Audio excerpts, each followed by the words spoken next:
Opa, e aí pessoal, beleza? Bom, essa é uma das aulas que eu tô mais animado, né, pra pegar aqui e explicar, porque é uma aula que a gente vai trabalhar com o Elixir, porque ele foi feito pra fazer, tá? Que são os multiprocessos. Então, antes eu queria dar um pequeno overview de como é difícil você trabalhar com multiprocessos em algumas linguagens, tá? É impossível? Não, mas é mais difícil. Tá, então eu vou dar um pouquinho eh, do caminho das pedras aí que eu tive que passar e a gente vai trocar uma ideia rápida sobre isso antes de iniciar o exercício de fato. Então, bom, quando a gente está trabalhando lá com um Python, por exemplo, da vida, até pouco tempo atrás a gente não tinha uma maneira boa e decente de fazer multiprocessamento, tá?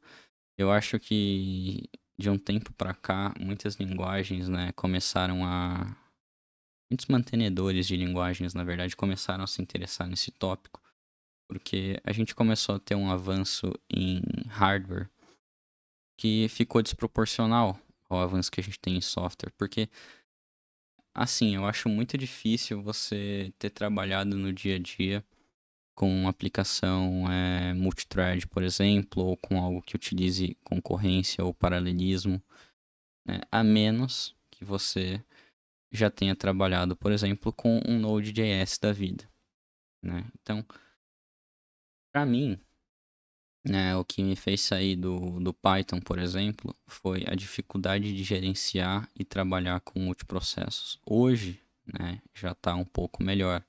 A gente já tem, por exemplo, os módulos Async.io, a gente já tem módulos como, por exemplo, Multiprocessing. Então, a coisa está andando. Mas quando a gente vê, por exemplo, um Node.js da vida, cara, o esquema de execução de uma aplicação Node.js é fascinante, né? Você tem uma série de mini processinhos que vão rodando lá no Event Loop. Esses processinhos podem concorrer por recursos da máquina. E, cara, você faz tudo isso utilizando async await. Então, são duas palavras reservadas que fazem todo o trabalho complicado para você, tá? Porém, a gente sabe que nem tudo são flores, então eu acabei saindo do Node.js por não ter uma tipagem forte. Isso era ruim na época pra mim? Era, né? Porque a gente sabe que a maioria, grande parte das vagas está em linguagens do mainstream, como por exemplo Java, C Sharp, enfim.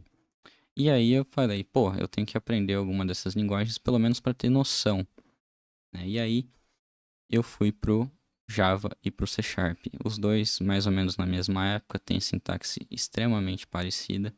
Mas o que você nota é no C Sharp, você criou-se a facilidade de utilizar o async await para fazer esse tipo de programação multiprocessos. Então, você tem algo muito mais fácil do que você tem no Java. Mas tudo que você tem de alicerce do C Sharp não é igual ao que você tem lá disponível no Java? Sim. Então, no C Sharp você tem possibilidade de abrir threads com sistema operacional, você tem a possibilidade de utilizar é, threads virtuais, que lá são chamadas de task, você tem a opção de sincronizar essas threads virtuais na mão com contadores síncronos, você tem a opção de mandar mensagem entre processos com channel. Então, o C Sharp é muito completo no que se diz respeito a multiprocessamento. Porém, ele ainda é muito mais complexo do que essas linguagens que estão surgindo, que surgiram há pouco tempo, como por exemplo o Golang e o próprio Elixir. Quanto ao Java, o que eu tenho para falar é o seguinte: você vai trabalhar até as versões menores do que a 17, você vai trabalhar com threads. E é isso, não existe o conceito de thread virtual em Java até a versão 17. Que se eu não me engano é a última versão LTS que foi lançado. Posso estar falando bobagem.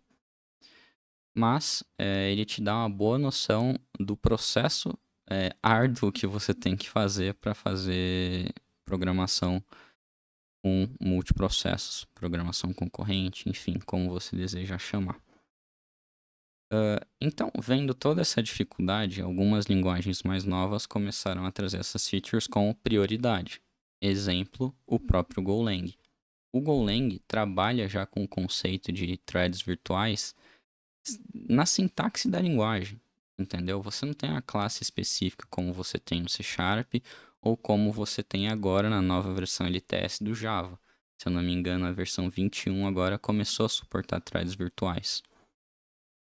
Então, você tem a linguagem te dando suporte via sintaxe, o que é perfeito. Em Go, você simplesmente digita a palavra Go antes da função que você quer chamar e ela vai estar rodando em um processo controlado pelo runtime da linguagem, chamadas Go Routines. Mas o que eu tenho para falar aqui é que o Elixir ele traz um pouquinho a mais, né? Então, Go vem com a simplicidade de você escrever código concorrente via a própria sintaxe te apoiando.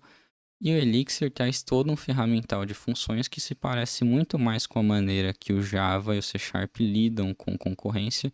Obviamente não são os mesmos nomes de funções, mas a abordagem que eu quero dizer é muito mais via apoio de funções escritas dentro da linguagem do que sintaticamente como o Golang te propõe. Dito isso, agora um comentário geral. Por que diabos as linguagens estão focando em trazer threads virtuais ao invés de gerenciar threads do SO? Enfim, threads do SO são muito custosas para se abrir, são muito custosas para se utilizar. Então, são recursos que a gente evita abrir ao máximo. Entretanto, quando você trabalha com threads virtuais, você pode colocar várias funções para executar dentro de uma única thread.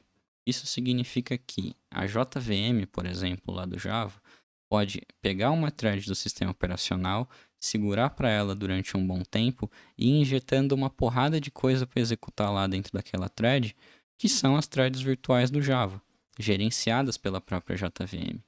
Então, ao invés do programador ficar abrindo uma porrada de thread do SO, que seria extremamente custoso, a JVM já aloca uma quantidade de threads no SO quando você vai executar o teu código, e a partir desse momento, tudo o que você precisar rodar de maneira concorrente vai ser gerenciado pela JVM e não pelo SO. Ganhos de performance são, assim, notáveis, né, quando você tem esse tipo de atualização e suporte da tua linguagem. Bom, dito isso, a gente vai ver que processos no Elixir já são threads virtuais por padrão e são threads virtuais com um custo muito baixo, né? Tanto de memória quanto de CPU. Muito parecido com o que são as Go Routines. Em geral, threads virtuais são feitas para serem leves e você não quer executar operações muito custosas em uma única thread virtual. A ideia é que você quebre aquela tua operação custosa em vários pedacinhos de código que tem que executar junto. É óbvio que se a ordem da execução for importante, você não pode fazer isso, porque uma vez que você jogou esses pedacinhos de código, essas threads virtuais para serem executadas pela tua linguagem, né, pelo runtime da tua linguagem, você não tem garantia nenhuma de sequenciamento daquelas operações, entendeu? Então, cara, às vezes o último pedaço de código que tu queria que executasse vai executar antes do primeiro, saca? Então tem que tomar esse certo cuidado. Bom, dado todo esse disclaimer, todo esse papo chato, vamos agora em por que que o Elixir é tão legal e como que ele resolve esse problema, né? Então, aqui a gente já vai direto para a introdução, mas o exercício ele pede para a gente construir uma máquina de estado que sempre vai dando um número para a gente e sempre que a gente pede um número, o próximo pedido vai ser o número mais um, ou seja, pedir para a máquina o estado atual dela, ela me manda 0. Quando eu pedir de novo, ela me manda 1. Quando eu pedir de novo, ela me manda 2. É isso. Vamos lá para a introdução. Então, o que ele está dizendo aqui é que em Elixir, tudo que é código roda dentro de um processo. Por padrão, uma função executa no mesmo processo em que ela foi chamada. Se a gente quiser que essa função execute em um outro processo, a gente utiliza a função spawn. Então, a função spawn ela tem a idade 1 e perceba aqui como ela é chamada aqui embaixo. Eu chamo spawn, passo a função aqui para dentro e ele me retorna um PID. Esse PID é o ID do processo em que essa função vai ser executada. Beleza? Então, aqui ele está dizendo exatamente isso, que se cria um novo processo para executar a função e se retorna o PID. Ele fala que esse novo processo ele vai se manter vivo ao longo da função, ao longo da execução da função e depois ele morre. Tá? Então, isso é uma coisa importante. Ele diz aqui que os processos não devem ser confundidos com processos do sistema operacional.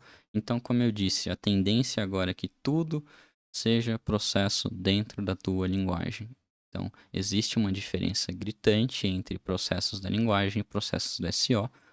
Né? Mais especificamente na nomenclatura do C# e do .NET, task se refere a processos da linguagem e thread a processos do SO. Tá? Ele diz que os processos do Elixir utilizam pouquíssima memória e pouquíssima CPU. Então, como eu disse, a tendência é que esses processos virtuais sejam pouco custosos. E ele diz aqui que é perfeitamente possível que uma aplicação em Elixir execute centenas de processos, tá? Em algumas situações até milhares, beleza? E aqui ele vai falar sobre mensagens. Bom, um problema muito comum que a gente tem quando a gente está trabalhando com programação concorrente é que imagine que você tem dois trechos de código que estão executando ao mesmo tempo e acessando o mesmo endereço de memória. De maneira geral, isso não é uma coisa que a gente queira.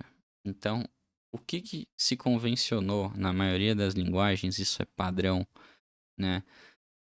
Processos virtuais, threads virtuais, como você quiser chamar, não têm recursos compartilhados. Ou seja, elas não vão poder acessar o mesmo endereço de memória. Tá? E a comunicação desses processos se dá por meio de mensagens. Tá? Então, existe uma série de modelos de concorrência que vão dizer que essa é uma forma muito interessante de você trabalhar. Em alguns casos, você vai querer compartilhar a memória, você vai fazer uma sincronização na mão, caso você queira. E linguagens como Java, o C# e até mesmo o Go fornecem para você os locks de memória. Então, enquanto uma thread ou uma thread virtual está acessando aquela memória, você bloqueia aquele endereço e a próxima thread vai ficar esperando a liberação. Repara, você está rodando o teu código em paralelo, mas nesse pequeno momento de acesso à memória ele vira sequencial. Então existe essa possibilidade de você trabalhar. Uma outra possibilidade, que aí eu só vi em C# e em Golang, é a utilização de canais, que é também o modelo que o Elixir utiliza. Canais são maneiras de você se comunicar entre processos distintos sem que você tenha o problema de acesso de memória simultâneo, que por sua vez pode causar condições de corrida que de maneira super simplificada você corrompeu a memória do teu programa, você alterou ela quando não era para ser alterada, um outro lugar do teu programa leu a memória alterada com uma coisa que não deveria e ele executou errado, tá? Então, a comunicação é feita via mensagens. Isso é um modelo muito comum. Em outras linguagens você vai achar isso. E aí eu acabei de citar o Golang e o C#.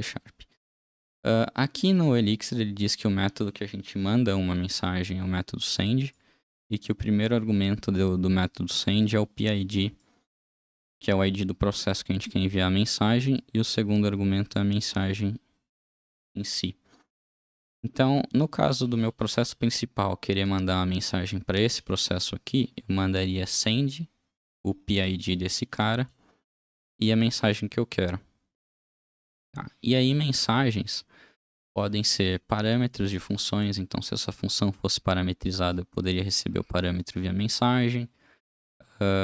Mensagens podem ser utilizadas para parar ou matar o processo, enfim. Tem uma porrada de coisa que a gente pode fazer. Ele diz que a mensagem pode ser de qualquer tipo, mas comumente a gente utiliza átomos e tuplas, tá? E se a gente quiser que o processo que a gente enviou a mensagem responda para a gente precisa enviar o nosso PID do processo atual. E aí ele fala que o método self retorna o PID do processo atual. Enfim, acho que não vale a pena ler o resto aqui. E isso aqui é interessante, tá? Porque todo processo vai ter um mailbox, que eles chamam, e que a gente vai acessar via a macro receive, né? Ele diz que a gente pode abrir um bloco do para que a gente faça partner matching nas mensagens que a gente está recebendo de outros processos. Então, nesse caso, a gente tem aqui uma mailbox e quando recebe o atom do nothing não faz nada. E quando recebe esse cara aqui, que é essa mensagem, envia o atom pong para o processo que enviou a mensagem. Tá? Aqui ele fala que geralmente a gente vai ter uma função chamada loop, que fica entrando nesse receive indefinidamente, e que esse loop vai ter... O receive vai ter alguma mensagem especial para parar a chamada do loop. Tá? Eu vou mostrar isso para vocês quando a gente for resolver. Então, vamos direto aqui para a instrução. Todo o resto que está ali em cima é meio besta. Então, o que a gente quer aqui é escrever uma função start, que inicia um novo processo. Então, vamos fazer isso agora.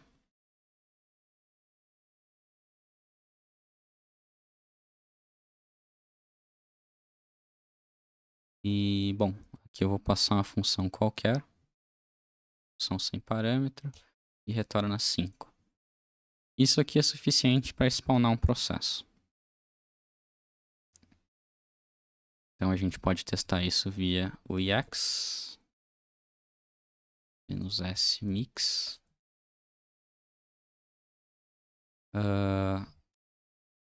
Vou pegar aqui e vou fazer uma variável chamada PID. Vou chamar o módulo takeANumber e vou startar esse cara. Então, tá aqui, tudo o que ele queria. Ele diz que toda hora que a gente executar esse código, ele vai abrir um processo diferente. Ó. Isso é verdade. Agora ele quer que a gente escreva, né, uma função que receba essa mensagem aqui e retorne o estado atual da máquina. Então, eu vou criar aqui uma função privada, que eu vou chamar de loop, até por aquele motivo. E a gente vai ter essa estrutura aqui, ó, do receive, aqui dentro. Então, vamos ver o que ele quer. Ele falou que quando a gente receber ó, essa mensagem aqui, a gente tem que modificar o estado. Então, essa mensagem específica, que é a report state. O sender PID, ele vai ser o ID do processo que enviou essa mensagem para mim. E aqui eu vou ter que enviar o valor atual da máquina de estado. Então eu vou colocar uma variável aqui, que vai ter como valor padrão 0. Acho que eu mudei o idioma aqui do teclado. Pronto. Por que esse valor é 0? Em algum momento eu acho que ele vai falar isso para mim. Do estado inicial.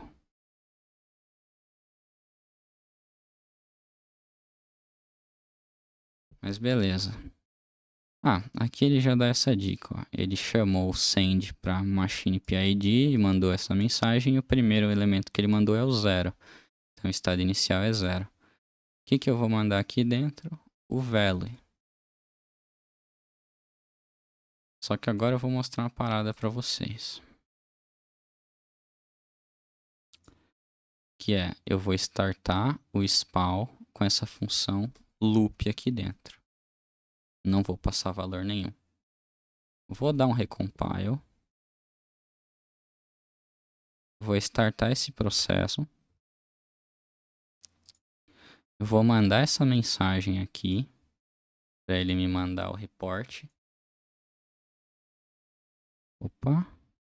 Ah, tá. É que não é Machine PID aqui, é PID só. Mandei a mensagem para esse processo. O processo que eu estou atualmente é o 147. E agora eu vou consumir a mensagem que a máquina de estado me mandou. Com esse código aqui. Veio 0. Agora, eu lembro que existe uma maneira da gente verificar se um processo está vivo. Deixa eu verificar aqui se eu consigo achar isso.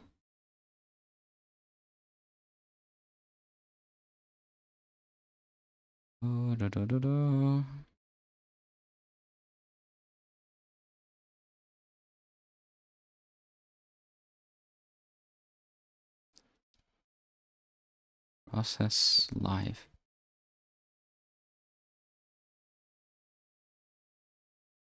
Vamos ver se eu acho essa função.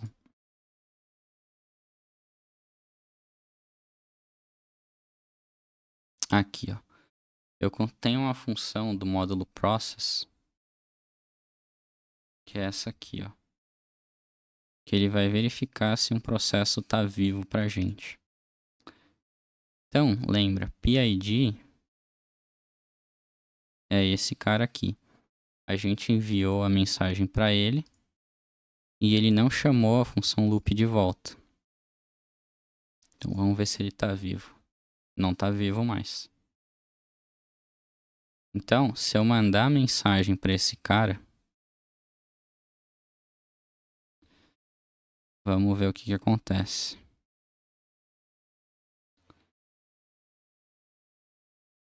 Copy. Ele não me manda nada. E o meu processo principal entra em loop infinito. Beleza? Então vou abordar isso aqui. Como que a gente resolve isso? Lembra aqui no comecinho do exercício que ele diz pra gente o seguinte: um processo ele fica vivo durante a execução da função. Depois que ela executa, ele morre. O que a gente vai fazer aqui? Vai fazer a chamada do loop novamente e vai passar o velo em mais um. Agora você vai ver o que vai acontecer aqui. Quando eu chamar ix-s mix, eu vou rodar aquele código de novo, que é o código que cria a máquina de estado. Criei, PID 148. Vou mandar uma mensagem para ele. E vou pegar a resposta que ele me mandou. Me mandou 0. Se eu verificar process. Acho que era alive. Alive. E passar o machine PID. Ele não está morto ainda. Então consigo mandar a mensagem de novo para ele. Mandei. Vou pegar aqui de novo a mensagem que ele me enviou 1. E assim vai ficar. Por quê? Agora, toda vez que eu envio a mensagem de volta com o valor, eu chamo essa função novamente e o processo nunca morre. Aí você vai me falar, então ferrou. Porque deixa eu tentar mandar uma mensagem aqui para dentro. Que sei lá, vai ser uma mensagem aleatória agora. Vou mandar o 2 pontos close, por exemplo. O que será que ele vai fazer? Então vamos pegar e vamos esperar. Ele não me envia mensagem nenhuma. E aí o meu processo entra em loop infinito de novo. Então a gente tem que ajustar isso aqui. Que inclusive é uma das coisas que o exercício pede pra gente fazer, que é, olha, ignore mensagens inesperadas. E tem um atom para fazer o stop. Vamos lá. O atom para fazer o stop é não fazer nada, mas aí ele vai sair dessa função, não vai chamar o loop de novo. E se for qualquer outra coisa, eu chamo loop com o valor padrão, porque eu não estava esperando, e eu preciso mandar uma mensagem lá para o meu programa principal, para ele não ficar travado esperando alguma coisa.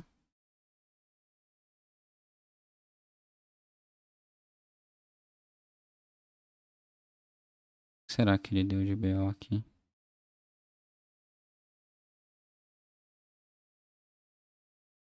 E será que eu vou ter problema com isso aqui?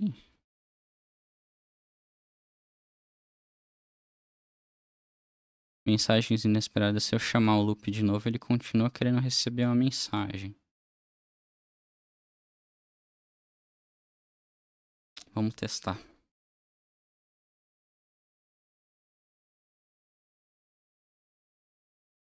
Então vamos criar a máquina de estado.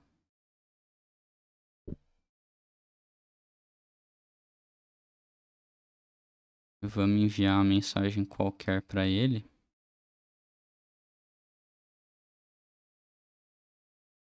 Vamos enviar essa aqui para ver ele reportar o estado. E vamos consumir a mensagem que ele enviou para a gente.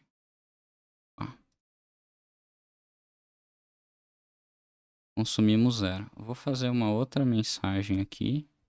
Só para a gente consumir de novo e ver se está ok. Então está funcionando.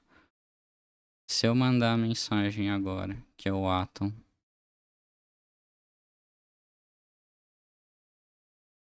stop. Mandei o atom stop. Vou tentar receber alguma coisa. Não recebo nada. Mas se eu verificar o processo... Tá, aqui eu acabei de ferrar o meu programa. Vou executar de novo e a gente verifica isso. Então, vamos lá. Pegamos esse cara. Obviamente, se eu chamar process.alive e passar o machine PID, ele vai falar que é verdadeiro. Se eu enviar a mensagem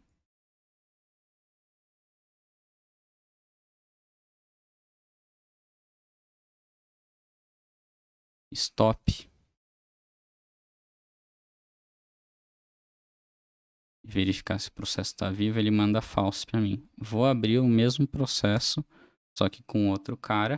O processo está vivo. Vou enviar a mensagem para esse cara, que é, sei lá, abelhinha. Enviei a abelhinha. Se eu verificar se o processo está vivo, continua vivo. Então eu acho que era isso que a gente tinha que fazer. Ignoramos as mensagens. Construímos o ramo de código que para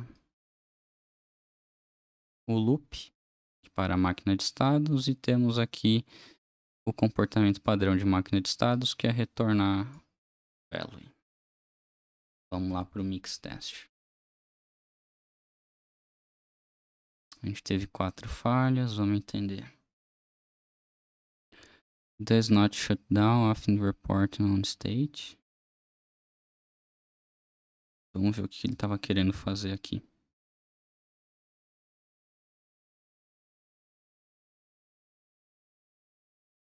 Ele inicia, manda o receive, ele quer 0. Depois ele pede para reportar o estado. Será que é uma outra mensagem que ele vai fazer? Ah, é o take a number. Que ele vai fazer isso aqui, ó.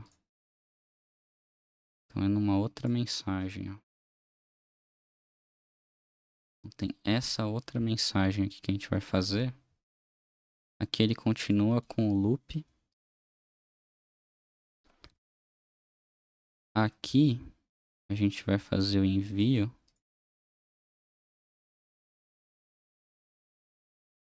Vai fazer o loop mais um.